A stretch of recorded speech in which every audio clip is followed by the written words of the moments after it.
बार बार प्रतिज्ञा करना पर उसका निर्वाह न कर पाना। आज से मैं ऐसा नहीं करूंगा, 1 2 3 फिर गिर गया, वहीं गिर गया। माथा, कमर, मेरुदंड, छाती, इनमें बराबर दर्द बढ़ते जाना। रीढ़ की हड्डी कमजोर हो जाती है और उसमें सीधे बैठने की सामर्थ्य खत्म हो जाती है। नाक के साइड में यहां कालिमा आ जाना, फिर वो कालिमा धीरे धीरे कपोलों में बढ़ते जाना। वो ना तो लोक में ना परलोक में किसी भी कार्य में उत्साह करने लायक नहीं रह जाता। ज्यादा पढ़ना लिखना नहीं पड़ता। एक बार बोलिए, 100 वर्ष बाद पूछ लीजिए, 100 वर्ष बाद उसकी स्मृति वैसे ही बनी रहेगी यदि वो ब्रह्मचारी है। अध्यात्म विद्या हम क्यों नहीं धारण कर पाते? आगे भगवान वर्णन करते हैं, ब्रह्मचारी व्रते स्थितः। यदि आप ब्रह्मचारी नहीं हैं तो आप अध्यात्म विद्या को धारण नहीं कर सकते। ये वो विद्या नहीं है कि केवल बौद्धिक विद्या हो, कि बुद्धि के द्वारा आप रट लो, बुद्धि के द्वारा आप उसको समझ लो। ऐसी विद्या नहीं है। इसमें आपके एक एक आचरण, एक एक इंद्रिय जब शास्त्र सम्मत चलेगी तब आप अध्यात्म विद्या को जान पाएंगे। और अध्यात्म विद्या को जान गए तो ये स्वाभाविक सब आपके अधीन हो जाएंगे। ब्रह्मचारीवत स्थितः जो है वही निर्भय हो सकता है। ब्रह्मचारी के हृदय में एक ऐसी अध्यात्म शक्ति होती है, कहीं कोई कभी भय नहीं लगता, कहीं भी। अगर कभी भय का भी अवसर आता है तो उसकी जांच करता है, कहां भय है, कौन सा भय है, क्या है, थोड़ी ही देर में समाप्त। क्योंकि जो निर्भय चरणारविंद का आश्रय लिए हुए है, महाबलशाली प्रभु श्री हरि की भुजाओं का आश्रय लिए हुए, उसे कहां भय लगेगा। अभयद भुज दंड मूल, जिनकी भुजाएं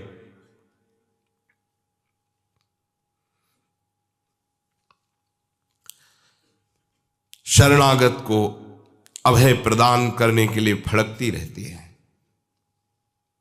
अजान बाहु अमित बलशाली प्रभु श्री कृष्ण अपने भक्तों की रक्षा के लिए हर समय उनकी भुजाएं फड़कती रहती है जो उनके चरणों का आश्रित होता है। शरणागत अभय विरद पतित पावन बाने, व्यास से अति अधम आतुर को न समाने। स्वामी के गोरे चरणारविंद का अद्भुत प्रभाव, अद्भुत शक्तियां अपने शरणागत की रक्षा करती रहती है।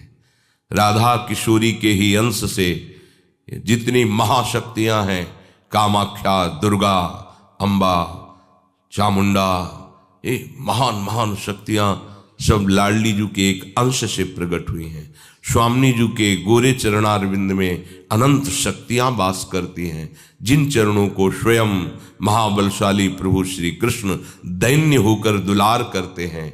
इन चरणों का जो आश्रय लिए हुए है, हाँ, शरणागत अभय विरद पतित पावन बाने। चाहे जितना कोई पतित हो, श्री राधा किशोरी के चरणों का आश्रय ले लिया तो अत्यंत दयालु, कृपालु, वात्सल्य समुद्र लाडली जो उसका कभी त्याग नहीं करती है। पतित पावन बाने, पतितों को पावन कर देना इनका स्वभाव है, इनके चरणों का प्रभाव है। भयभीत को अभय कर देना, चाहे जितना कोई अधम क्यों न हो, एक बार हमारी लाडली की शरण में आ जाए, हृदय से आ जाए, अन्य ठौर ना रखे तो बस हो गया, हो चाहे जैसा भी हो।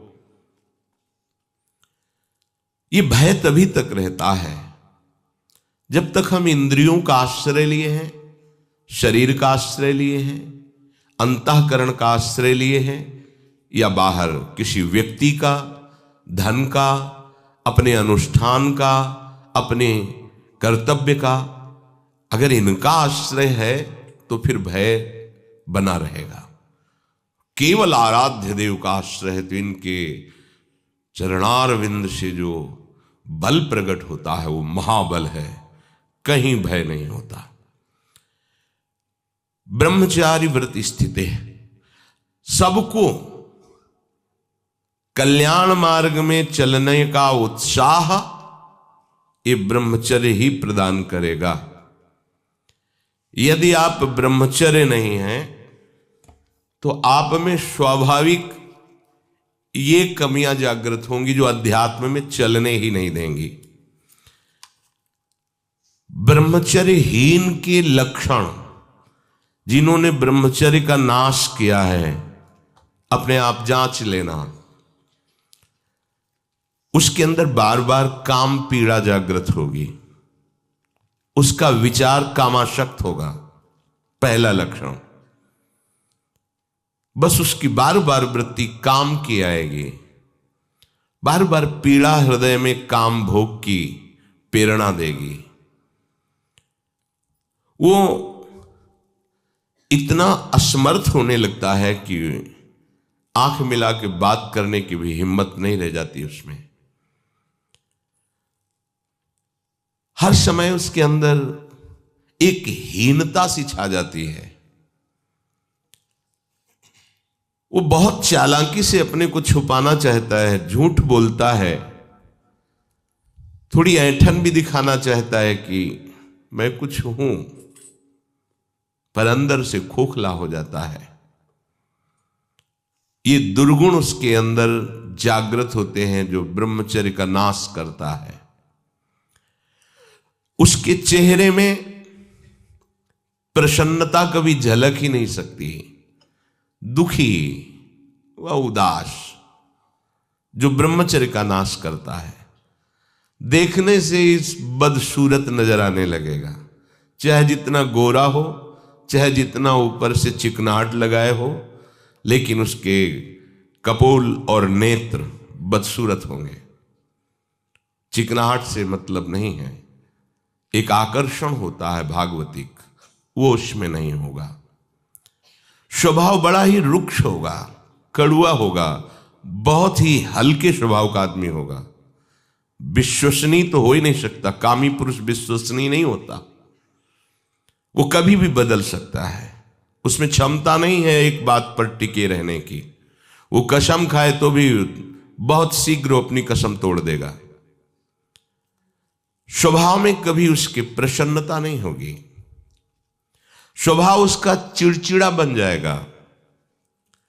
रूखा होने के कारण नाक में गुस्सा रखी रहेगी, जरा सी बात में वो बहुत क्रोधित हो जाना, अपनी खोपड़ी फोड़ने लगना, दूसरों की फोड़ने लगना, अपने थप्पड़ मारने, मतलब एक जैसे कोई विक्षिप्त आदमी, पागल आदमी, ऐसी उसकी चेष्टाओं ने चीख चीख के बोलना, माथा पटकने लगना, ये लक्षण है ब्रह्मचर्य का नाश करने वाले के। वो जीता तो है पर मुर्दे की तरह निस्तेज, उसमें उत्साह, उसमें शूरवीरता, ये सब क्षीण होने लगती है। शूरवीरता काम क्रोधादि को सहन करना है। उसके कपोल में हल्के हल्के से सांवले दाग प्रकट होने लगते हैं, एक झुर्री सी पड़ने लगती है। ये वीरनाश का लक्षण है। आंखें धस जाती हैं और उसकी हड्डियां कमजोर होने लगती हैं, बाल पकने लगते हैं, झड़ने लगते हैं। वीर भगवान के द्वारा दी हुई वो शक्ति है जिससे भगवत प्राप्ति में बहुत सहयोग होता है। ये जानबूझकर ऐसी क्रिया करते हैं जिससे वीरपात हो। रोग न रहते हुए भी इनको बहुत सी पीड़ाएं स्वाभाविक प्रारंभ हो जाती हैं। जर्जर, दुर्बल, भागवतिक कामों में निरुत्साह, भजन करना, परिक्रमा करना, समय से उठना, समय, ये सब उत्साहहीन होते हैं। थोड़ा भी परिश्रम या मेहनत करने पर हांफने लगना, थक जाना, दैनिक दिनचर्या बिल्कुल ठीक ना होना, चित्त में बहुत सी कुचिंताएं बढ़ जाना, थोड़े से डर की बात आते ही हृदय में ऐसी धड़कन होने लगना, भयभीत होने जाना, थोड़ा सा दुख एक पहाड़ जैसा लगना, थोड़ा सा भय ऐसा लगना कि अब क्या होगा, घबराहट पैदा हो जाना, बार बार भूख लगना, पर वो भूख पचाने वाली नहीं होती। वीरनाश करने वाले को बार बार खाने की इच्छा होती है क्योंकि उसका लीवर खराब हो रहा है, ये अच्छा लक्षण नहीं बार बार भूख लगना कि बहुत बढ़िया लीवर काम कर रहा है, नहीं, अंदर कब्ज बन रही है, लीवर डाउन हो रहा है और आपको बार बार भूख ले रही, ये झूठ में फंसाया जा रहा है। ये झूठी भूख है जो तुम्हारा रोगों का घर बनेगी। उसकी जठराग्नि मंद पड़ जाती है, भोजन ठीक से पचता नहीं, मलबद्धता हो जाती, कब्जियत हो जाती है, परिणाम में बवासीर आदि कई तरह के रोग प्रकट हो जाते हैं। या तो नींद नहीं आने लगेगी या फिर ऐसी आएगी कि घंटों मतलब 8-10 घंटे सोए फिर भी उठे फिर भी आलस्य प्रमाद ये बना रहेगा। आंखों में हर समय भारीपन बना रहेगा, बिना किसी चेष्टा के रात्रि में स्वप्न दोष हो जाएगा, वीरपात हो जाएगा। ये उसके लक्षण है जो जानबूझकर ब्रह्मचर्य का नाश करता है। वीर का इतना पतला हो जाना कि लघुशंका के लिए जोर करने पर वीर निकल जाना बहुत बड़ी हानि है। नए नए बच्चों में जब उनसे प्रश्न करते हैं कि आपके दर्शन से ऐसा महसूस होता है आप कोई गलत चेष्टा करते हैं, तो वो कहते हैं अब नहीं करता, लेकिन पहले जब आपसे मिला नहीं था तब होती थी, लेकिन लक्षण तो अब भी प्रकट हो रहे हैं। तो कहते वो स्वाभाविक वीरपात हो जाता है, स्वप्न दोष में भी और लघु शंका में भी। इसका कारण है आपने बहुत ही गलत आचरण किए हैं। ये जो हस्त मैथुन आदि क्रियाएं हैं इनके द्वारा पूरा का पूरा आपका जीवन नष्ट हो जाता है। इसे खिलवाड़ मत समझो। चाहे गृहस्थी में भी जाना हो तो खिलवाड़ मत करो। आप गृहस्थी लायक नहीं रह जाएंगे। आप जो गृहस्थ धर्म में संतानोत्पत्ति क्रिया है आप उसके लायक नहीं रह जाएंगे, आप में योग्यता नहीं रह जाएगी। इसलिए सावधान। परमार्थ में चलना है तो अत्यंत आवश्यकता ही है ब्रह्मचर्य की, पर गृहस्थ में चलने के लिए भी ब्रह्मचर्य की आवश्यकता है। जहां वो पेशाब करने के लिए जोर लगाते हैं तो वीर स्खलित होने लगता है थोड़ी थोड़ी मात्रा में। यह हस्त मैथुन करने वालों का प्रधान चिन्ह है। इसका परिणाम यहां तक हो सकता है कि पुरुषत्व का नाश होकर नपुंसकता आ सकती है। हाथ पैरों के जोड़ पर बिना किसी कारण के दर्द होना, कमर में, गांठ में, जहां संधियां हैं, अस्थियों का जोड़ है, वहां दर्द होने लगना, सर में जरा भी विचार करने पर दर्द पैदा हो जाना, किसी विषय पर विचार कर या मंत्र में ध्यान कर तो सर में दर्द होने लगना, हाथ पैरों में शिथिलता आने लगना, दिमाग में एक सनसनी पैदा हो जाना, कानों से शाय शाय शब्द सुनाई देने लगना, नाटक, उपन्यास और गंदी बातें, अश्लील चित्र देखने में बड़ी रुचि हो जाना। सावधान होकर श्रवण करें। भगवत मार्ग के उपासक हैं, कुछ उपासकों में जो बाहर अनुशासनहीन होकर के रह रहे हैं और उनके पास स्मार्ट मोबाइल क्या कहते हैं वो है, तो वो लोग कभी ऐसी गलती ना करें, सर्च करके ऐसे दृश्य ना देखें, नहीं तो तुम्हारा ऐसा नाश होगा कि तुम इस बात को किसी भी साधन से पूर्ण नहीं कर पाओगे। एक बार मछली की क्रीड़ा देखने पर शौभरी जैसे महात्मा कामासक्त हो जाते हैं। एक बार वैश्या के साथ ऐसा कृत्य देख करके अजामिल जैसा संयमी ब्राह्मण भ्रष्ट वैश्यागामी बन सकता है। और आप देश विदेश की ऐसी गंदी फिल्में, गंदी बातें देखकर आप अपने को संयमी रख सकते हैं? क्यों आप अपना नाश कर रहे हैं? क्यों आप अपने शत्रु बन रहे हैं? उपासक समझता है कि कोई जानता नहीं है, लेकिन तुम जिसको जानने के लिए चले हो वो तो तुम्हें जान रहा है ना। वो कैसे तुम्हारे सामने आएगा? कैसे तुम्हारे मुख में नाम चलेगा? कैसे हृदय में भगवत प्राप्ति का उत्साह रह जाएगा यदि आप ऐसा? उपासक को नाटक, उपन्यास, सिनेमा, अश्लील चित्र, गंदी पिक्चरें बिल्कुल नहीं। क्यों अपना नाश कर रहे हो? पर उसको रुचि हो जाएगी, जो व्यभिचारी प्रवृत्ति से युक्त है उसको ये अच्छा लगेगा। बार बार पेशाब होने की इच्छा होना,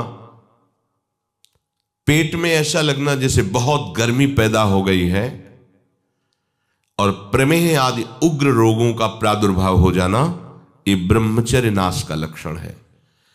तलवे हथेलियों पर पसीना आने लगना, हाथ पैर में जरा भी काम करने के लिए चलो तो कंपायमान होने लगना, थोड़ा भी ऋतु परिवर्तन बीमारी को पैदा कर देना, थोड़ा सा गर्मी थोड़ा सा सर्दी बीमार हो गया, उसे प्रकृति का प्रहार सहन न करने की सामर्थ्य आ जाती है। वो प्रकृति का प्रहार सहन नहीं कर सकता, ऐसी स्थिति हो जाती है। चेहरे पर मुहासे प्रकट हो जाना, कभी कभी अचानक खड़े होने पर आंखों के सामने अंधेरा छा जाना, अधिक वीरपात होने पर मूर्छा भी आ जाना, स्मरण शक्ति का ह्रास हो जाना, बहुत बार प्रयास करो फिर भी याद नहीं होगा। और ब्रह्मचर्य सही है तो एक बार बोल दीजिए, 100 वर्ष बाद सुन लेना, वो अपने आप स्थापित हो जाएगा। ज्यादा पढ़ना लिखना नहीं पड़ता, एक बार बोलिए, 100 वर्ष बाद पूछ लीजिए, 100 वर्ष बाद उसकी स्मृति वैसे ही बनी रहेगी यदि वो ब्रह्मचारी है। चित्त का अत्यंत चंचल हो जाना, चित्त में बिल्कुल बल ना होना कि हम विषय से हटा के प्रभु में लगा सके, ऐसी सामर्थ्य नहीं, दुर्बल हो जाना, बार बार प्रतिज्ञा करना पर उसका निर्वाह न कर पाना। आज से मैं ऐसा नहीं करूंगा, 1 2 3 फिर गिर गया, वहीं गिर गया। हर कार्य बीच में छोड़ देना, किसी भी कार्य को सांगोपांग न करना, ये वीर्य पात करने वाले के लक्षण है। दिमाग में भयानक गर्मी रहना, नेत्रों में जलन उत्पन्न हो जाना, वह बिना किसी कारण के नेत्रों से पानी बहना, बहुत कम गलती में भारी गुस्सा आ जाना, बहुत कम लाभ में फूल जाना, अहंकार आ जाना, कम लाभ में भी कोई लाभ नहीं, छोटी मोटी वस्तुओं के प्राप्त होने पर अहंकार आ जाना। माथा, कमर, मेरुदंड, छाती, इनमें बराबर दर्द बढ़ते जाना, बड़ी हालत खराब हो जाती है। ऐसे दर्शन हुए ऐसे जनों के, आंखों से दिखता नहीं, 28 वर्ष के होंगे वो लगभग, वैराग्य इस कोटिका की आप सोच भी नहीं सकते, बाहरी बस लंगोटी अचला और फुटपाथ में पड़े रहना।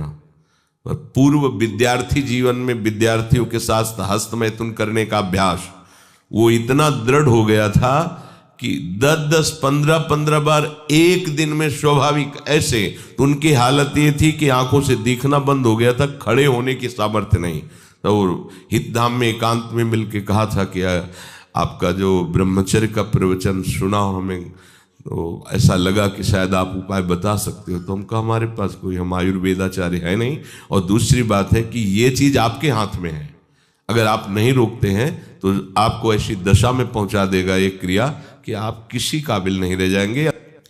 रीढ़ की हड्डी कमजोर हो जाती है और उसमें सीधे बैठने की सामर्थ्य खत्म हो जाती है, वो झुकाव ऐसे, वो झुक करके ही ऐसे बैठना। वीरपात करने वाले के मसूड़े में फूलना, मुख से दुर्गंध आना, शरीर का पसीना दुर्गंध युक्त होना, ये वीरवान के यहां से दुर्गंध नहीं आ सकती। जो वीरवान अर्थात जो ब्रह्मचारी है उसके यहां से दुर्गंध, उसके मुख से दुर्गंध नहीं आएगी, भले कुल्ला करे या ना करे, ये वीर में सामर्थ होती है। नाक के साइड में यहां कालिमा आ जाना, फिर वो कालिमा धीरे धीरे कपोलों में बढ़ते जाना, ये वीर नाश का लक्षण है।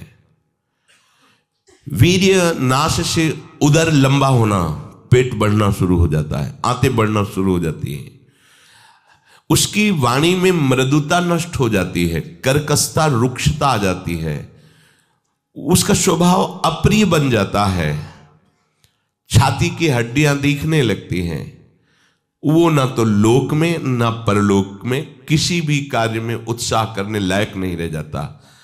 वो जरा सी भी बात में बहुत बड़ा अपने को अपमानित होना समझता है।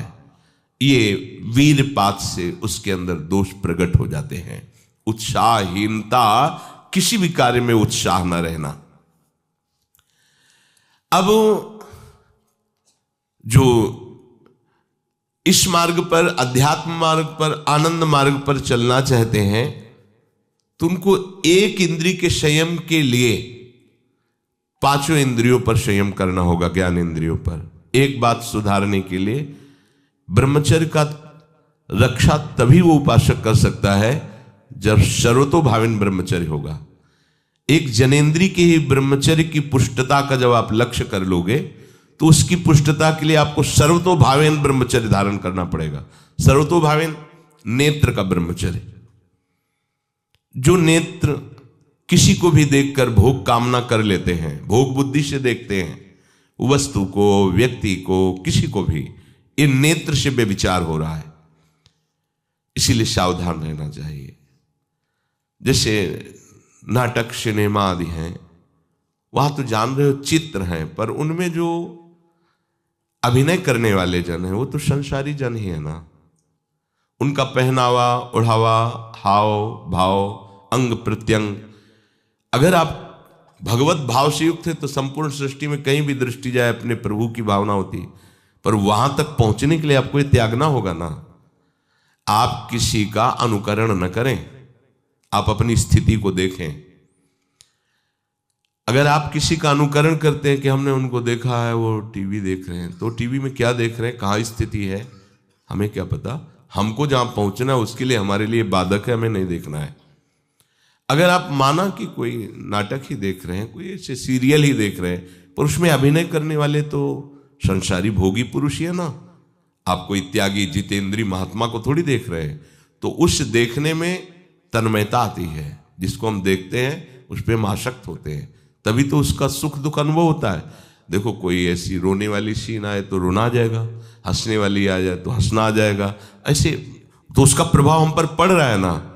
तो हम किसी के अभिनय करने वाले के अंग प्रत्यंग को देख रहे हैं और वो कामुक होकर कोई काम चेष्टा कर रहा है या कोई ऐसा, वो सारा का सारा मन कवर कर रहा है आपका, और एकांत होते ही फिर जो मन अपना मनमानी करवाएगा आप नहीं सह पाएंगे। इसलिए नेत्र का ब्रह्मचर्य सबसे पहले शुरू कीजिए।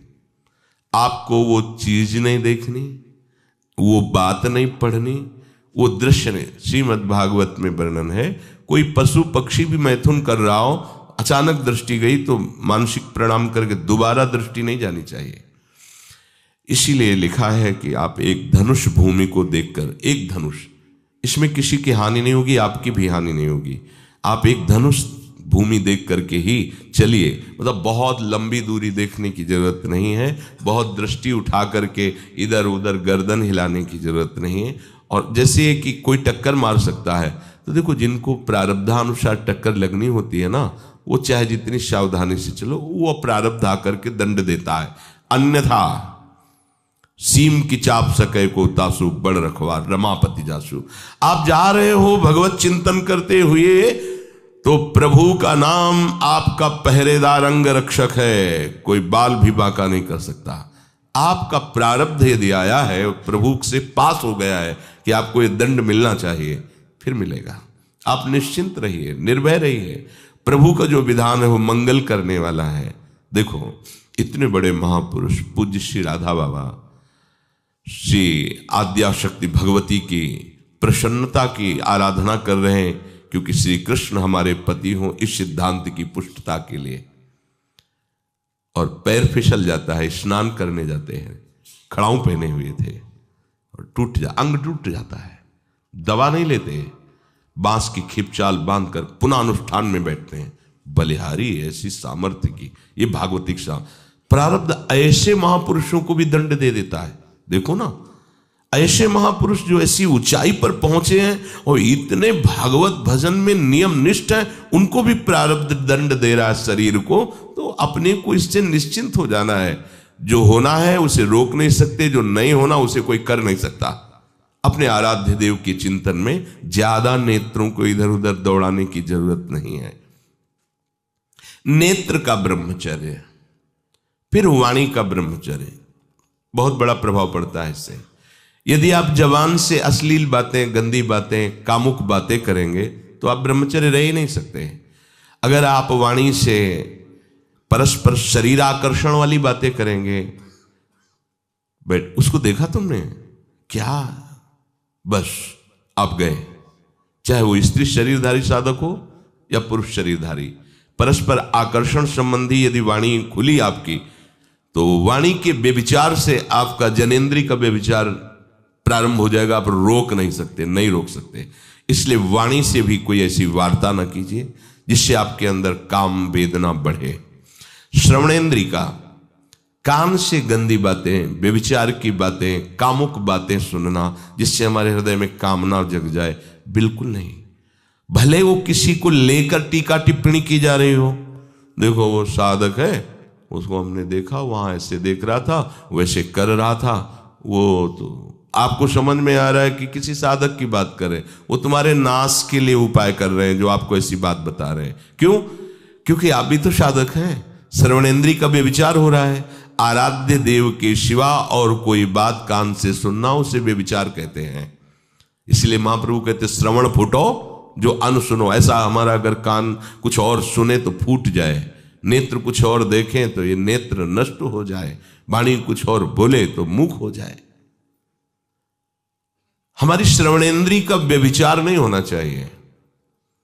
धर्म की बात, अपने आराध्य देव की बात, शास्त्र सम्मत बात हम श्रवण करें। अन्यथा अगर कोई ऐसा मित्र है या हमारा साथ में रहने वाला है, कोई किसी भी साधक की को लेकर बात कर रहा है, तो भी हमें कान में उंगली डाले नहीं। हम कोई ईश्वर थोड़ी कि हम किसी को संभाल लेंगे, हम अपने को नहीं संभाल पा रहे। हमारे सामने किसी की बात मत करो, ऐसी करना है तो प्रभु की चर्चा करो, अन्यथा मत करो।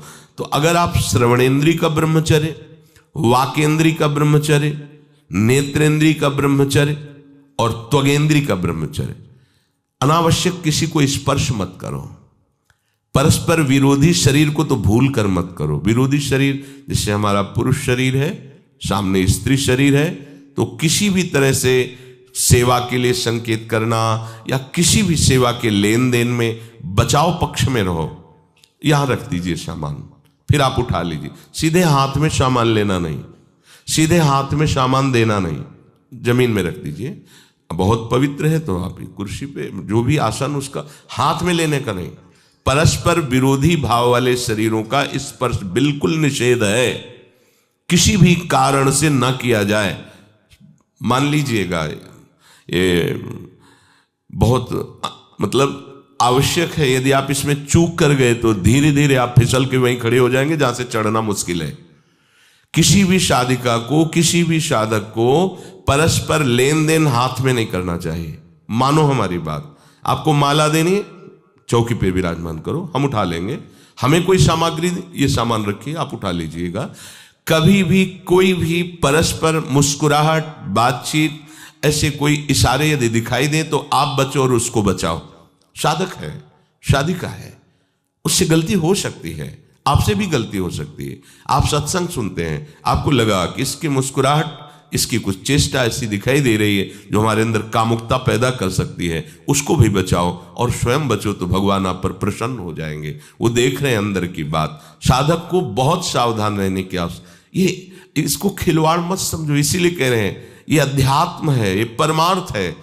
आपको लगेगा नहीं कि क्या हुआ, मैं कहां भ्रष्ट हुआ, ऐसी जगह खड़े हो जाओगे कि जान भी नहीं पाओगे कि मैं कहां चढ़ रहा था, दोबारा उत्साह भी नहीं आ पाएगा। बात अच्छे से समझ लीजिए। तो हमारी त्वगेंद्री का व्यभिचार ना होने पावे, सहसा किसी का इस पर किसी की भी अगर सेवा करने का सौभाग्य मिले, फिर उसमें ये प्रश्न नहीं उठता। अगर कोई गिरा पड़ा है, भला ऐसी स्थिति में कि मुझे अत्यंत आवश्यक है उसे उठाना, अगर नहीं उठाते तो वो कष्ट पा रहा, अचानक कोई गिर जाए, फिर हम ये नहीं देखेंगे, फिर ये हम सूत्र नहीं स्वीकार करेंगे कि अब हम तो ब्रह्मचारी हैं, अब हम खड़े खड़े देख नहीं। उसको अत्यंत आवश्यकता है हमारी। अब उस समय हम भूल गए अपने आप को और उसको उठा करके अगर हमें अस्पताल ले जाना, अस्पताल ले जाएंगे, जरूरत है हम उसकी सेवा करेंगे। सावधान। वो भगवत भाव से की हुई सेवा तुम्हारे अंदर आध्यात्मिक शक्ति पैदा करेगी, काम भावना नहीं पैदा करेगी। हमारी माँ बीमार हो और हमें उसे पता चला कि शौच कर दिया है, हमें शौचाना पड़े, हमें उसका मल धोना पड़े, तो क्या हमें काम जागृत हो जाएगा? क्या मेरी माँ है। हमारी बुद्धि कभी ऐसी नहीं होगी आपका पिता है और आप लड़की हो, कोई दूसरा रह नहीं गया और वो बीमार है, आपको ऐसी क्या काम जागृत हो जाएगा क्या? अगर ऐसी सेवा में काम जागृत होता तो कोई नर्स ही अस्पताल में नहीं होती। हर सेवा उसको करनी होती है, नर्स को, चाहे वो स्त्री शरीर हो चाहे पुरुष शरीर हो, परस्पर विरोधी शरीरों की सेवा, पर कहीं काम थोड़ी जागृत होता है, क्योंकि उसको अपने सेवा धर्म से मतलब है। तो ये सेवा के समय इस सूत्र को न देखा जाए, पर ध्यान रखें, अत्यंत आवश्यक जहां आपके सिवा नहीं हो सकता वहां अगर हमें ऐसा अवसर मिलता है कि सेवा उसे हो सकती है तो हम पहले उसे प्रेरित करेंगे। और अगर ऐसा है कि अब कोई नहीं है, फिर हमारा परम धर्म जागृत हो जाता है परहित का। अगर हमारा कोई निंदा भी करे, कोई शरीर की भी हानि हो जाए, अब हम परवाह नहीं करते। परहित सरिस धर्म नहीं भाई, इससे बड़ा कोई धर्म नहीं है। पर ध्यान रखें, भगवान को साक्षी करके ये उस समय की बात है जहां बिल्कुल कोई अब गुंजाइश नहीं रह गई है। त्वगेंद्री को ऐसे सहसा किसी आप पुरुष शरीरधारी पुरुष को भी सहसा इससे आप में शक्ति जागृत होगी। यदि आप वाणी को मौन रखते हैं और भगवान नाम जप करते हैं और सत्य बोलते हैं, तो आप जब कभी जो कुछ भी बोलेंगे वैसा ही सत्य होगा। गांधारी जी ने कोई तप नहीं किया था। जब सुना कि मेरा ब्याह धृतराष्ट्र से हो रहा है जो बाह्य नेत्र रहित हैं, उसी समय पट्टी बांध ली कि जब मेरा पति संसार को नहीं देख सकता तो मैं भी संसार को नहीं देखूं। जब मेरा पति मेरे रूप को नहीं देख सकता तो मैं भी किसी के रूप को नहीं देख, पट्टी बांध ली थी। जब महाभारत का युद्ध चल रहा था, बड़े बड़े वीरों को मार गिराया जा रहा था, गांधारी ने दुर्योधन से कहा, सुन, मुझे पता है कि भीम की गदा को तो झेल नहीं पाएगा, क्योंकि सबसे बड़ी बात भगवान का वरद हस्त उनके ऊपर है। दूसरी बात, वो पवन पुत्र है, वो जब अपने आवेश में आ जाएगा तो तेरी सामर्थ्य नहीं कि उसकी गदा के प्रहार को तू सह सके, पर मैं तुझे शक्ति प्रदान करूंगी। मैं एक पतिव्रता हूं, आज तक कभी पति का वरण करने के बाद कुछ देखा नहीं है। मैं अपने नेत्रों की पट्टी खोलूंगी, तू नग्न होकर मेरे सामने आ जाना। मेरी दृष्टि पड़ते ही वज्र का शरीर तेरा हो जाएगा, किसी के सामर्थ्य नहीं कि तेरे उस अंगों को तोड़ सके। भगवान सब कुछ जानने वाले हैं। भगवान भक्त पक्षपाती होते, भगवान का स्वभाव भक्त का पक्षपात लेना होता है। वो अपने महल से कॉरिडोर से जा रहा था गांधारी जी के पास, भगवान आ गए झट से, तो तुरंत उसने हाथ ऐसे लगा लिया, मुझे शर्म आनी चाहिए यार, तो हस्तिनापुर के सम्राट पद पर अभिषिक्त होने के लिए तैयारी कर रहा है, नंगे घूम रहा है गली में। उसने कहा, गली में नहीं, मां के सामने जा रहा है। अरे कोई बच्चा है, ऐसे जाया जाता है मां के सामने?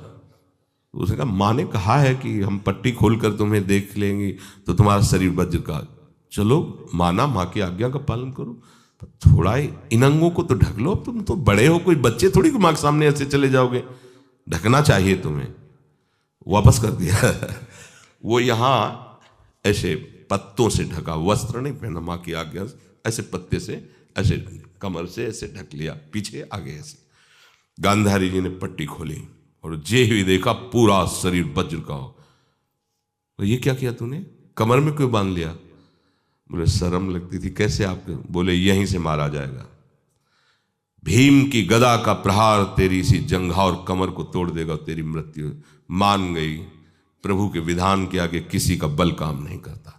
गांधारी, ये केवल आंख में पट्टी बांधने की सामर्थ्य थी कि मेरा पति यदि अंधा है तो मैं भी किसी रूप को नहीं देखूंगी।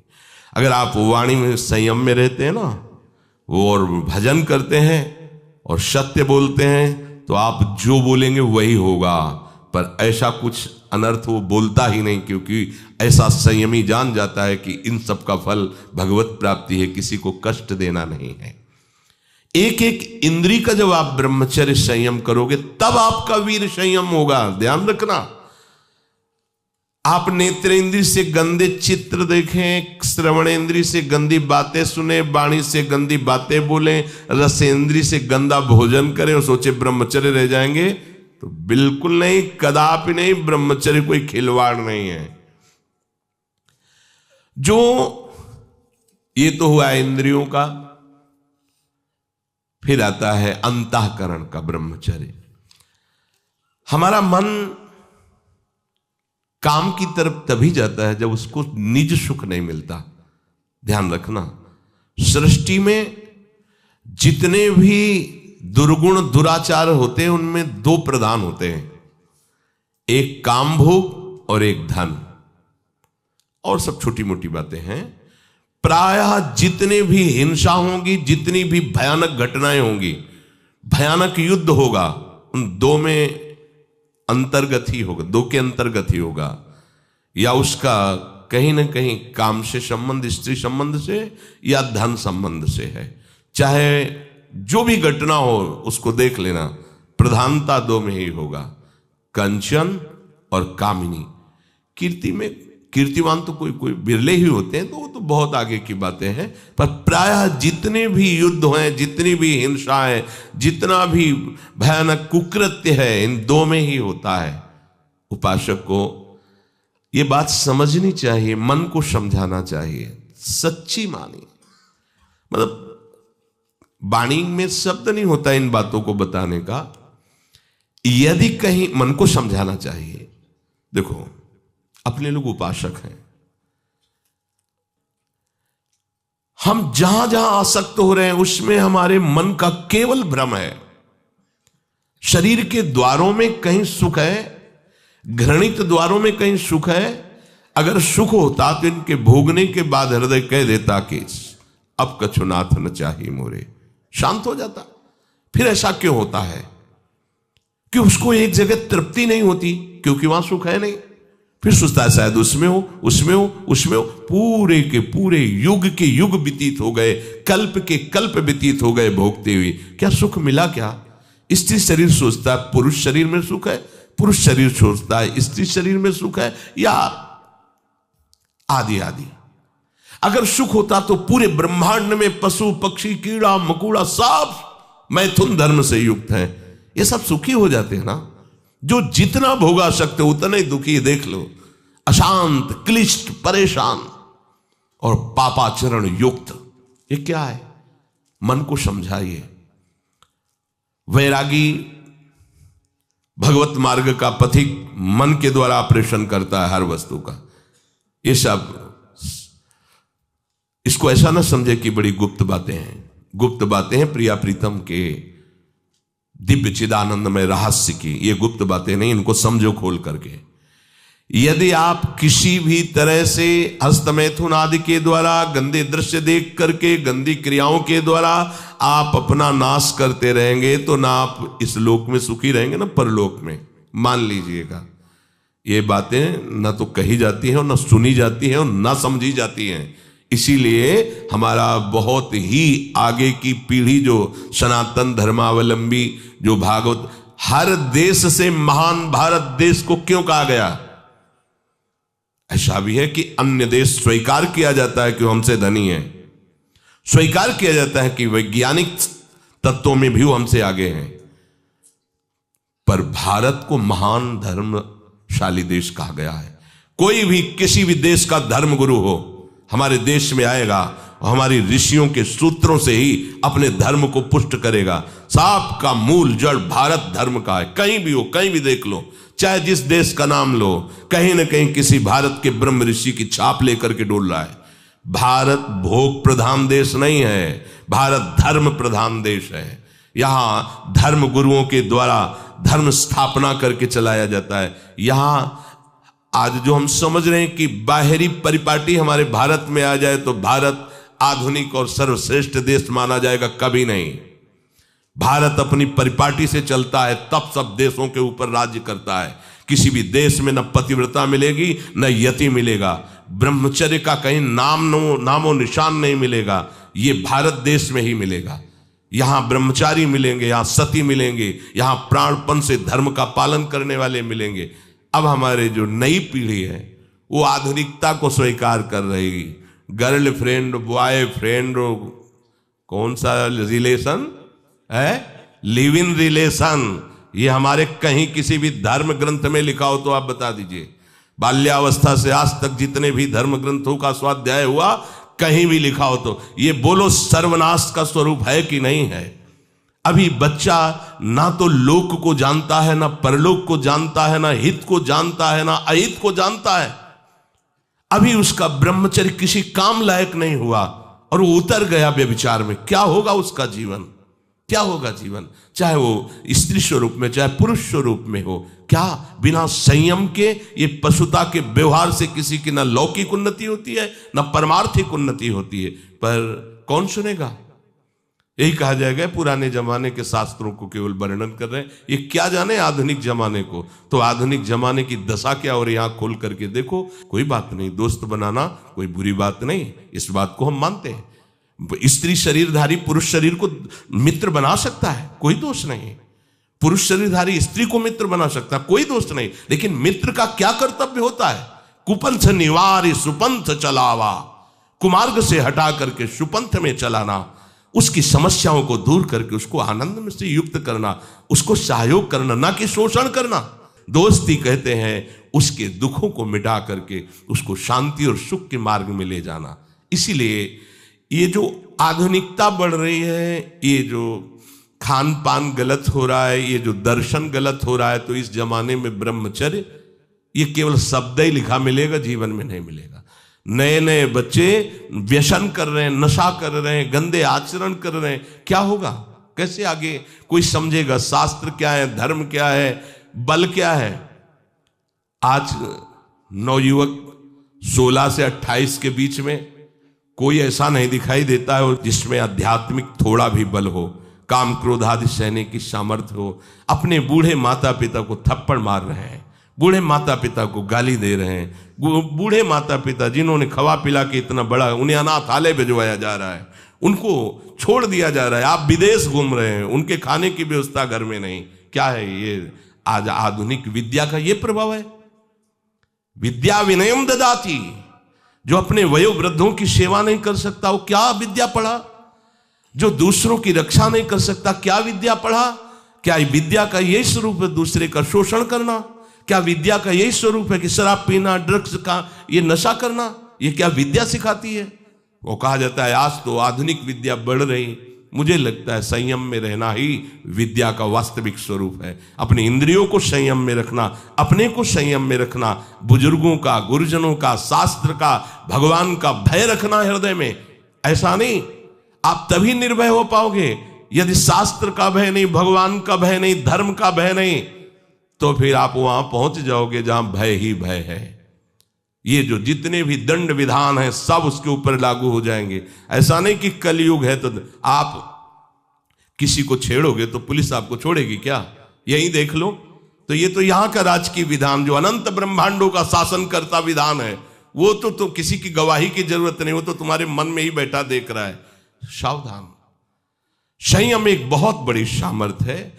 जो बच्चे इस सत्संग को सुने वो खुद अपने हृदय में देख ले कि हमारा जो उनसे प्रार्थना करना है कि दोस्त बनाओ। हम निषेध नहीं करते, हम भी पढ़े, स्कूलों में पढ़े, बच्चे बच्चियां सब एक साथ स्कूल में बैठते हैं। क्या हमारे 4 बहनें हों और हम उनके बीच में रहते हो तो हमें काम सताएगा क्या। क्या तुम ऐसे दोस्त नहीं बन सकते क्या जरूरी है कि काम की भावना से ही किसी से दोस्ती करना। जब ब्याह हो जाए, सदगृहस्थ बन जाओ, तब भगवान को प्रणाम करके गृहस्थ धर्म रूपी पूजा करो, कोई परेशानी नहीं। पर जब तक आपका ब्याह नहीं होता है तब तक आप संयम से रहो। जो तुम्हें संयम भ्रष्ट करे वो तुम्हारा दोस्त नहीं दुश्मन है। इस बात का परिणाम खुद आप आगे देख लेंगे, चाहे वो बच्चा हो, चाहे बच्ची हो, चाहे स्त्री हो, चाहे पुरुष हो। दोस्त वही है जो हमारे संयम को पुष्ट करे। संयम भ्रष्ट कर दे उसे दुश्मन कहते हैं। जो हमारे भागवतिक मार्ग को नष्ट कर दे, जो हमारी पवित्रता को नष्ट कर दे, जो हमारे संयम को नष्ट कर दे, वो दोस्त कैसे हो सकता है, वो हमारा फ्रेंड कैसे हो सकता है। बहुत सावधानी की जरूरत है। ये बाहरी देशों की बातें हमारे देश में नहीं चल पाएंगी। आज हमारा मन इससे, कल हमारा उससे मन। हमारे देश में इसका निषेध किया जाता है, हमारे धर्म ग्रंथ, हमारे धर्म गुरुओं ने इसका निषेध किया है। ये भारत है, भारत वो धर्म भूमि जिसे हर विश्व का एक एक देश प्रणाम करता है। इस देश की एक महात्मा गया तो आश्चर्यचकित उपदेश सबको आसक्त कर लिया, श्री स्वामी विवेकानंद जी। एक महात्मा गया तो विषयी पुरुषों के हाथ में भी माला पहला दिया और कृष्ण कृष्ण पुकारने के लिए विवश कर दिया उसे। ये भारत है, जिधर भी गए तो जयकारा लगवा दिया अपने धर्म का। यहां के ग्रंथों में यहां के गृहस्थों की जय जयकार लिखी हुई है। आप भक्तमाल उठाकर देखिए कि 100 में 10 विरक्त होंगे, 90 गृहस्थ होंगे, और वो सब ऐसे महापुरुष जो विरक्तों से भी बढ़ करके हैं। तो ऐसा नहीं कहा जा सकता कि गृहस्थ में धर्माचरण नहीं होता, गृहस्थ में भगवत प्राप्ति नहीं हो सकती, गृहस्थ में संयम नहीं हो सकता। बिल्कुल गलत बात। सावधानी से चलो। यह आज प्रसंग है इस विषय का, इसलिए सबसे विनय करता हूं कि यदि आप संयम से चलोगे तो इस जन्म में भी सुखी, शांत और बलवान रहोगे, और आखिरी में तुम्हें महाआनंद सिंधु प्रभु स्वीकार कर लेंगे। अगर अधर्माचरण करोगे तो ये अधर्म ही तुम्हें नष्ट कर देगा। धर्माचरण करोगे तो धर्मो रक्षति रक्षिता, ये धर्म स्वयं तुम्हारी रक्षा कर लेगा। हमारे हृदय में जो अंतःकरण में मन है, इसको समझाना चाहिए। अगर विषय भोग में सुख होता तो सब सुखी हो गए होते। उर्वशी जो भगवान नारायण की जंघा से प्रकट हुई और काम को भी मोहित करने की सामर्थ्य रखती है, महाराज पुररवा ने पत्नी रूप से उसे स्वीकार किया। इतने प्रतापी और पुण्यवान थे। परिणाम क्या हुआ? पागल बने घूम रहे थे।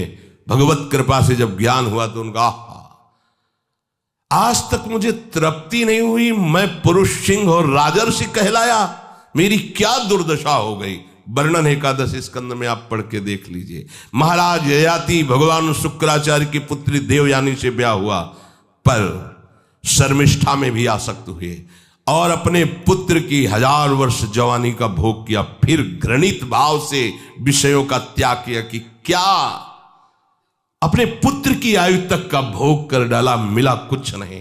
किसको मिल सकता है ही नहीं, केवल भ्रम।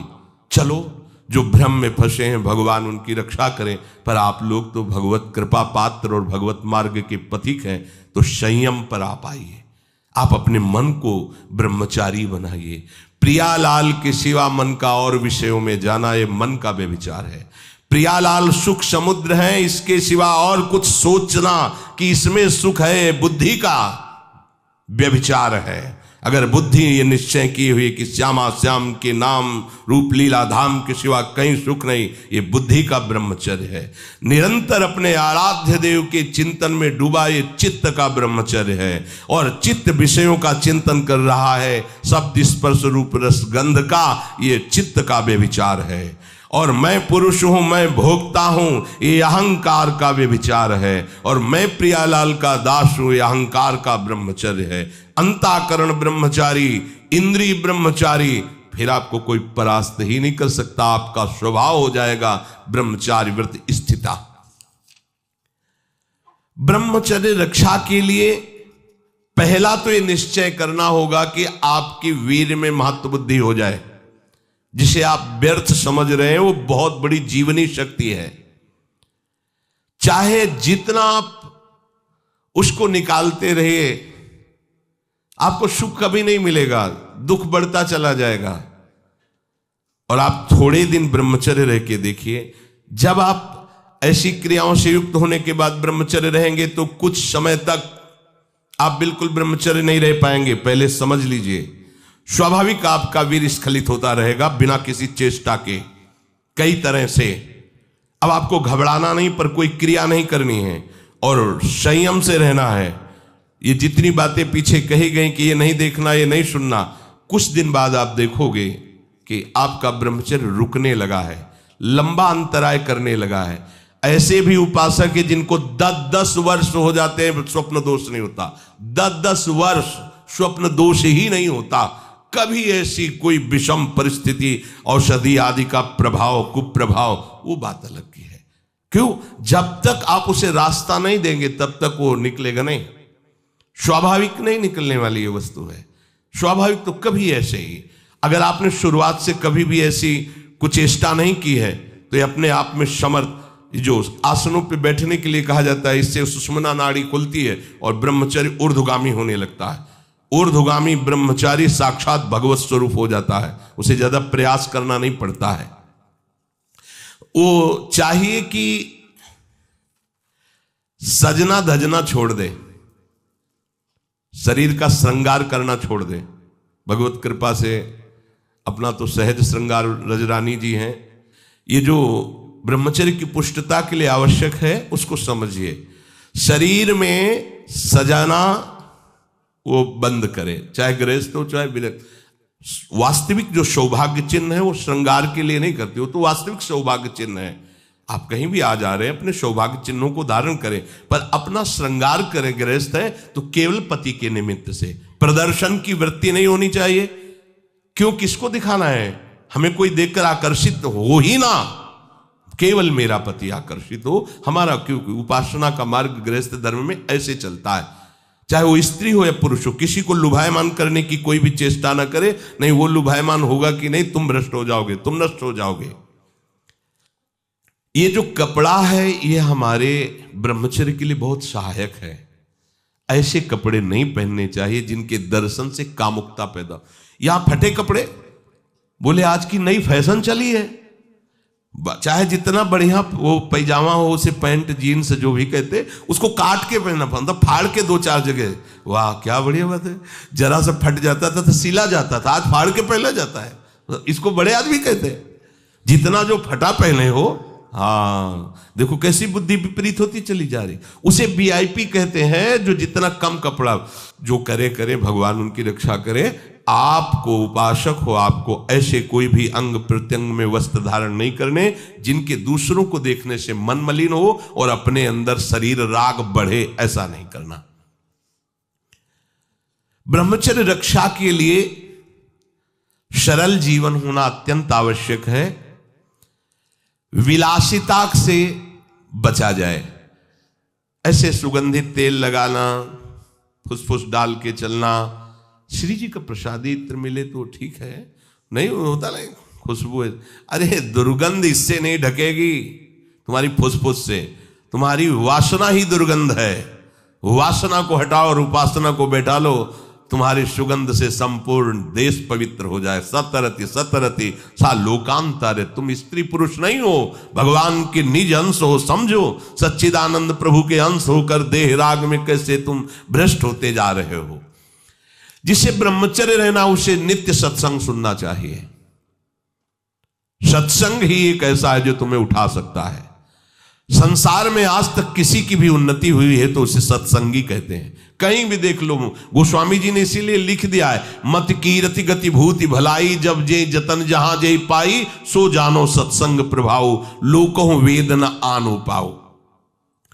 और ब्रह्मचर्य रहने के लिए कम से कम 2 बार सर्वांग स्नान अत्यंत आवश्यक है। अगर आप शौच कई बार जाते हैं, कोई ऐसी परिस्थिति आ जाती है तो कमर से स्नान कीजिए, पर 2 बार तो स्नान होना ही चाहिए आपके शरीर का। उससे ब्रह्मचर्य को सहायता मिलती है, शरीर की गर्मी नष्ट होती है और हमारे भाव में भी पवित्रता आती है। 2 बार स्नान करने से शरीर की गर्मी नष्ट होती है। ये महकुआ साबुन और वो जो लगा के जरूरत नहीं है। अगर आपको शरीर को स्वस्थ रखना है तो आप रगड़ करके ऐसे ही नहाइए। ये जो रज हम लगाते हैं ना, ये अपने आप में बहुत सामर्थ्यशाली है। जब आप नहाओगे तो जो रज लगी ना, वो और छिद्रों को साफ कर देगी। स्नान कर फिर आपको साबुन लगाने की जरूरत। यदि आप त्वगेंद्री को कोमल सुगंधित साबुनों से तो आपके अंदर कामुकता बढ़ेगी। ध्यान रखना, आपकी त्वगेंद्री जितनी कोमल होगी उतने में विकार बढ़ेंगे, और आपकी त्वगेंद्री जितनी ऐसे रुक्ष होती जाएगी उतने ही आप निर्विकार होते चले जाएंगे। इसका बहुत बड़ा असर होता है। कोमल कोमल वस्त्र, कोमल ऐसे त्वगेंद्री बना लेना, ये परमार्थ के लिए ठीक बात नहीं है। इसीलिए सीधे रज लगाओ, सीधे मोटे जो भी कपड़े जैसे मिले उनसे शरीर को ढको।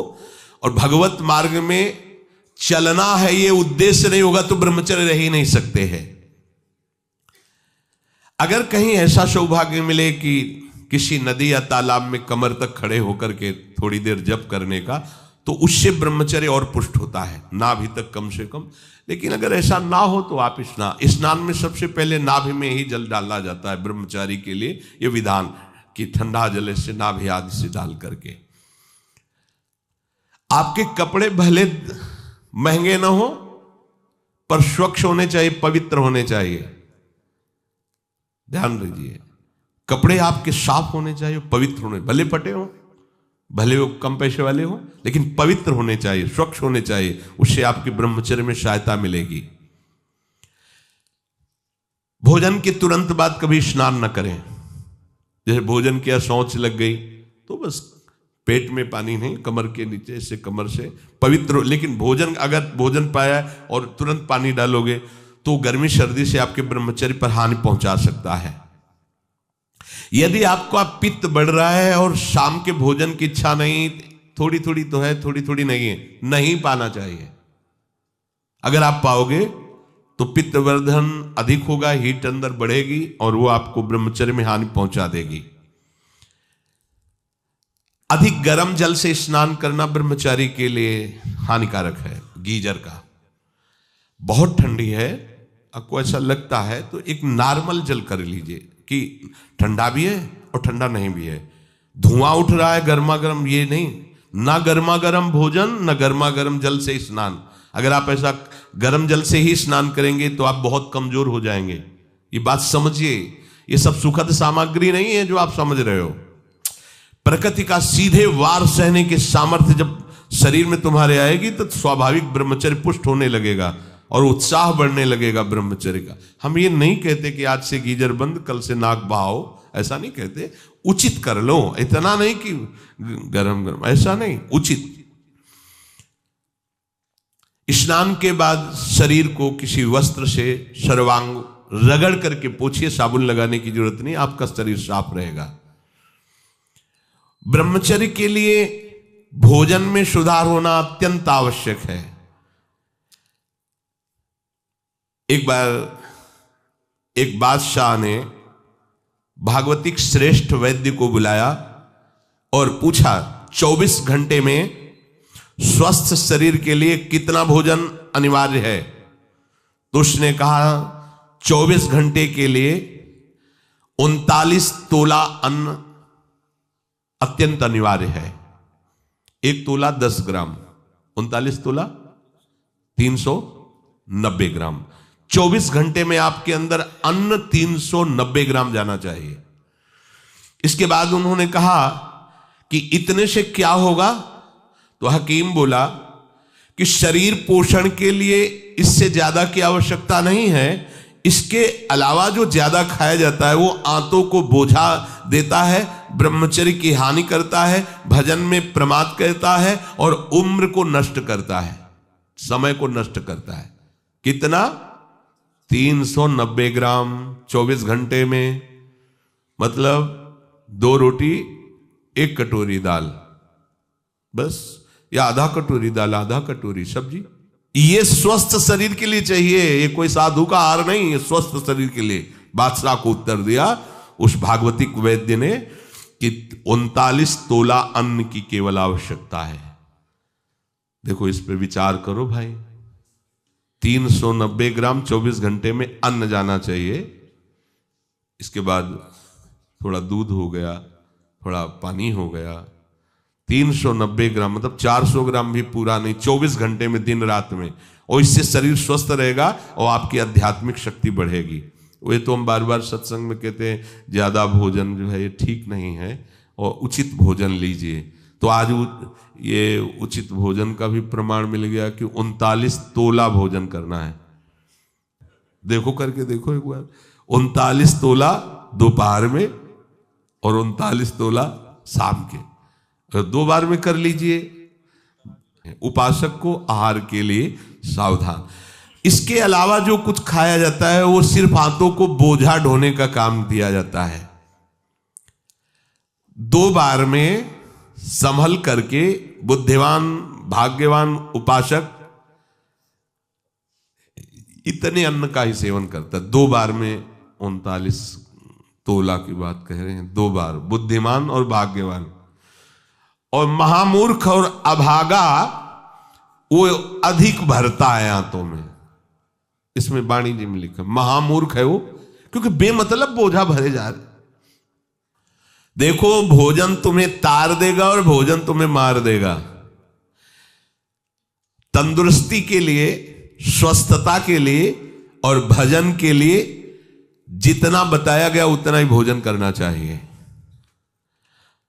जीने के लिए खाओ, खाने के लिए मत जियो। तो ये कोशिश करो, एक टाइम के लिए 39 तोला और दूसरे टाइम हम वैद्य जी एक दिन एक बार के लिए कहे ना, 24 घंटे में 2 बार को इसको विभाजित कर दे, तो इसे हम छूट देते हैं। 400 ग्राम अन्न दोनों टाइम ले लो, 800 ग्राम होता है। ठीक है, एक बार देखो ना करके, बहुत शांति मिलेगी, इससे लाभ मिलेगा।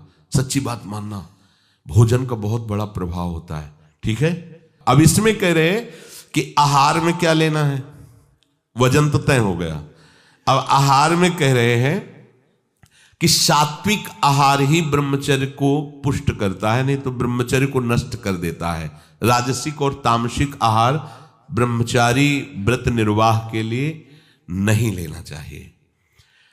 रसीला, हल्का मतलब सुपाच्य और मधुर, और गेहूं, चावल, जौ, साठी, मूंग, अरहर, चना, दूध, अल्प मात्रा में घी, चीनी, सेंधा नमक या पके हुए ऋतु फल, ये ब्रह्मचर्य में सहायक आहार है। समझ लेना। राजसिक आहार गर्मा गर्म धुआं निकलता हुआ नहीं पाना चाहिए, ये हानिकारक होता है। जैसे लोग नहीं होते गर्मा गर्म एकदम ऐसे, वो कितना भी सात्विक अन्न हो वो तामसिक बन जाएगा, उसे नहीं पाना चाहिए। कोई भी साधक ऐसे, चाय भी पियो, थोड़ा सा हल्का सा उसका गर्मपन निकल जाए, एकदम धुआं निकलता हुआ नहीं, ऐसा। अब देखिए, त्याज्य आहार जो उपासक को नहीं करना चाहिए, अत्यंत गर्म कढ़ाई से निकला हुआ एकदम पकोड़ा गर्मा गर्म से, ये राक्षसी प्रवृत्ति है, नहीं पाना चाहिए।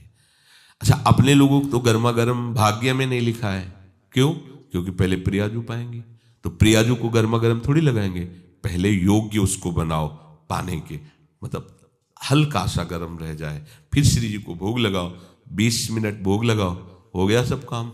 इसके बाद प्रसाद रूप में पालो तो स्वाद वाली बात ही नहीं रह जाएगी, परम स्वाद आ जाएगा, क्योंकि प्रियाजू ने पाया है। अत्यंत उष्ण और लाल मिर्च पर ये एकदम तेल उतरा रहा है सब्जी में, लाल लाल ऊपर नहीं होता जिससे ऐसे, ये ब्रह्मचर्य के लिए हानिकारक है। साधु, साधक, उपासक, चाहे गृहस्थ हो चाहे विरक्त, मत पाना लाल मिर्च पड़ी हुई और खूब ऑयल दिखाई दे रहा है ऊपर से, नहीं पाना। और अत्यंत नमकीन और अति अधिक मीठा, मीठा सात्विक में हो, ऊपर में वर्णन किया गया है, पर अधिक मीठा।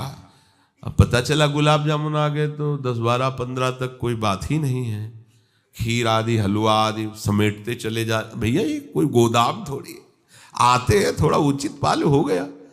अब 400 वाली बात है तो जो अगर खीर अच्छी लगती है तो सब बंद कर दो, 400 ग्राम खीर पी लो। हलवा अच्छा लगता है तो ठीक है, कुछ मत लो, केवल हलवा ले लो, 400 ग्राम पालो, कोई बात नहीं, बिना औषधि के पच जाएगा। आप देख लेना, बहुत बढ़िया रहेगा और आप सात्विक रहेंगे, आपका चिंतन बनेगा, नींद नहीं आएगी। चटपटा नहीं, ये नींबू डाल करके, थोड़ी इमली डाल करके, थोड़ी आम का अमृत डाल करके, ऐसे ये साधु, ये बहुत खतरनाक ब्रह्मचर्य के लिए। आम का आमचूल, इमली, ये बहुत खतरनाक है, बिल्कुल नहीं, अपने खान पान में इनका प्रयोग नहीं होना चाहिए। और अत्यंत तेल युक्त गरिष्ठ पूड़ी, कचौड़ी, मालपुआ और हींग पड़ा हुआ निषेध है। भगवत मार्ग में ये हींग को निषेध किया गया है। जो 4 जगह उस ब्रह्म हत्या को विभाजित किया गया, वो शास्त्र में पढ़ा। एक था मरुभूमि, ऊषर भूमि, दूसरा था वृक्षों में गोन, तीसरा माताओं बहनों में मासिक धर्म, चौथा जल में फेन बुदबुदा। ये 4 जगह उससे विभाजित किया गया। ऐसे ही स्नान के लिए है कि जल में जब जाए तो ऐसे ऊपर की परत को ऐसे हटावे, भले कुछ नहीं पर उसका सिद्धांत, तब डुबकी लगाए, दोनों हाथ से ऐसे करके फिर डुबकी लगाए। ऊषर भूमि में किसी भी मंगल अनुष्ठान के लिए निषेध किया गया है, और वृक्षों की गोंद परमार्थिक उपासकों के लिए निषेध किया गया है, इसीलिए इसमें हींग को भी निषेध कर रहे हैं। और हींग वैसे ही बहुत गर्म तासीर होती है, अपने को नहीं पाना। प्याज, लहसुन, गाजर, उड़द, मसाला बाजार का बना हुआ जैसे मीट मसाला वैसे वैसे नहीं, ये नहीं। और तमोगुणी में मांस, मछली और आदि आदि, अंडा, शराब, चाय, काफी तमोगुण में रखा है, उसी लाइन में रखा है जिसमें निषेध रखा है। चाय, काफी, डाफी भी कोई होता है क्या? नहीं, काफी तो अलग लिखा है, डाफी अलग लिखा है, तो डाफी तो हम तो जलते ले। फिर लिखा कोकीन, चरस, ये सब तमोगुणी में है। और घोर तमोगुणी बासी भोजन नहीं पाना चाहिए। जैसे कल का बना हुआ रखा हुआ है, फिर आजकल चलता है ना कि उसमें बिजली वाली वो एक छोटा सा ऐसे आता है, उसमें ऐसे अंदर रख दो, गर्म हो जाता है। हाँ, ये साधु के लिए नहीं है तो उपवास कर लो, बढ़िया है। जब मिले तो ताजा भोजन, जो ताजा का मतलब कल परसों का, ऐसा नहीं कर पाना। इसीलिए जैसे ब्रेड आदि हैं, ये आपकी उपासना में सहयोग नहीं देंगे, ये तमोगुण पैदा है। ये अत्यंत तामसिक आहार के अंतर्गत आते हैं। कई दिनों का बना हुआ ये बाजार में जैसे कि ले आए आप, उनको तल के ऐसे, ये सब ठीक नहीं। चाउमीन, वो क्या कहते हैं, सेवई जैसा, ये सब बिल्कुल ठीक नहीं है। ये क्या चल रहा है यार? अरे आटा लगाओ, 4 रोटी बनाओ, श्री जी को भोग लगाओ, पाओ, पेट भरो, भजन करना है। चंचलता, काम, क्रोध, लालच और पापाचरण से युक्त बना देने वाला ये तमोगुणी आहार बिल्कुल नहीं करना चाहिए। जो ब्रह्मचर्य व्रत में रहना चाहता हो उसको सावधान रहना चाहिए कि बासी, बाल पड़ा हुआ, मक्खी पड़ा हुआ, ये भोजन सब अत्यंत तमोगुण के अंतर्गत आता है। दुर्गंध हो गया है या अपना वो स्वरूप बिगाड़ दिया है भोजन ने, फिर भी आप उसे भोजन, या घृणित निंदनीय पुरुषों द्वारा बनाया हुआ ताजा भोजन, घृणित आचरण वाला निंदनीय पुरुषों द्वारा बनाया हुआ ताजा भोजन, वो भी घोर तमोगुण होता है। अब पीछे शीशा में जो सामान है वो तो बढ़िया चमकती हुई, लेकिन पीछे कैसे बन रही है, कैसे तुम्हें पता चलेगा कि बनाने वाला कौन? बेचने वाला तो चंदन तिलक लगा के बैठ गया, सामने बॉक्स में बहुत अच्छी अच्छी उसकी पोजीशन दिखाई दे रही भोजन की, लेकिन पीछे जो बन रहा है वो कैसा पुरुष बनाने वाला है। इसलिए उपासक को खास बात ध्यान रखनी चाहिए कि मांग के भले किसी के यहां से पालो, लेकिन बाजार का भोजन नहीं ठीक है। आप समझो इस बात को, एक दिन पाओगे, 10 दिन के लिए तुम्हारी बुद्धि बिगड़ जाएगी। तामसिक आहार राक्षसी बुद्धि पैदा करता है, राक्षसी बुद्धि।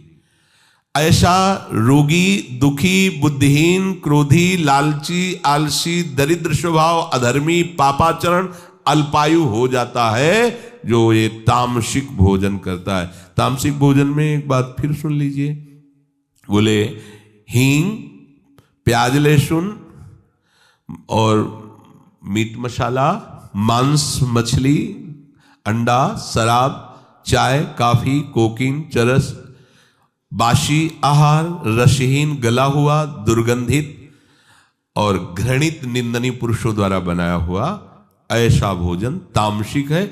ये आपको ब्रह्मचर्य नहीं रहने देगा। दुखी, बुद्धिहीन, क्रोधी, लालची, आलसी, दरिद्र, अधर्मी, पापी और अल्पायु बना करके नरकगामी करेगा।